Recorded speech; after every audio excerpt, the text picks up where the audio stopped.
மங்கலபுரத்தில் இருக்கிற வடபத்திரகாளி, ஏழுமலையானே, மேல்மலையனூர் பெரியாயா, ஆய்குடியம்மா, திருவண்ணாமலையார, திருவகர, வக்கரகாளி, வடபத்திரகாளி, மங்கலபுரத்தில் இருக்கிற பெரியாயா, பட்டி பெருவனும் பாலாறு சுலபமாக இருக்குன்னு நம்ம கொடுக்குற முகூர்த்தம் நல்லா கட்டி இருக்குன்னா போட்டு அவங்க பட்டி நல்லா பெருவணும்.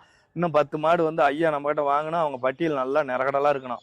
வணக்கம் வணக்கம் ஐயா. எந்த ஊர்ல இருந்து வரீங்கய்யா? நாங்க தீவட்டிப்பட்டியிலேருந்து வரோங்க. சரி, உங்க பேருங்கய்யா? என் பேர் கோவிந்தராஜ் சுரேஷ். வீட்டுல எத்தனை மாடு வச்சிருக்கீங்கய்யா? ஏற்கனவே 4 இருக்குதுங்க. என்ன விதமான மாடு வச்சிருக்கீங்கய்யா? அது இந்த மாதிரி செவலைங்க. செவல வச்சிருக்கீங்க அப்படித்தானே? ஆமாங்க. ஓ, செவல மாடு வச்சிருக்கீங்க. ஆமா. 1 லிட்டர் பால் நம்ம ஏரியால எவ்வளோங்கய்யா? எப்படிங்க? 1 லிட்டர் பால் நம்ம ஏரியால எவ்வளோ?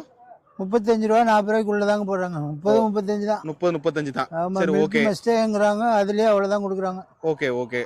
அருள் டைரி ஃபார்ம் எப்படி வந்தீங்கய்யா? இது வந்து யூடியூப்ல பார்த்து வந்தாங்க. ஓ, யூடியூப்ல பார்த்து வந்தீங்க. ஆமா, வந்து பார்த்தேன். நேத்து நிறைய மாடு வச்சிருந்தாங்க. ஓகே. மனசு பிடிச்சிருந்துச்சு. ம். சரி, ஃபர்ஸ்ட் இவர்கிட்ட வாங்கலாம் அப்படின்னு வாங்கியிருக்கிறேன். இன்னும் வாங்குவேன். இன்னும் வாங்குவீங்க? ஆமா. இது வந்து நல்ல விதமா பலன் கொடுத்துச்சுன்னா ம். இன்னும் நாங்க டைரி ஃபார்ம் ரெடி பண்ணலான்னு இருக்கிறோம். ஓகே. எத்தனை மாடு வளர்க்கலாம்னு இருக்கீங்க? ஒரு 30 வளர்க்கலாம்ங்கிற ஐடியாவில் இருக்கணும். ஓ, சரி. இப்போ 4 மாடு இருக்கு, இப்போ 6 மாடு ஆச்சு. ஆமா, இதோட 6. சரி, ஓகே. இன்னும் மாடு வாங்கிட்டே தான் இருக்கணும். இன்னும் வாங்கணும். சூப்பர் நெய் இதெல்லாம் வச்சிருக்கீங்களா? அப்படி எப்படிங்க? பசு தீவனம் அதுல நிலம் இருக்குது. ஒண்ணு ஓகே. அதுல என்ன புண்ணா குடிக்கீங்க மாட்டுக்கு? அந்த கலப்பு தீவனம் வந்து இதா இருக்கு இல்லைங்க, பூஜா, அது கொடுக்குறோம். பருத்தி கொட்டை இதெல்லாம் கொடுக்குறோங்க. சரிங்க. மாடு வளர்ப்பு லாபம் இருக்கா இல்லைங்களா? இருக்கு. நாங்களாம் சின்ன வயசுல இருந்து விவசாயி தான். இடையில வந்து அப்படி இப்படின்னு ஏதோ தொழில் செஞ்சுட்டு இப்போ கடைசியா மாடு வளர்க்கீங்க. சரி, ஓகே. இந்த 2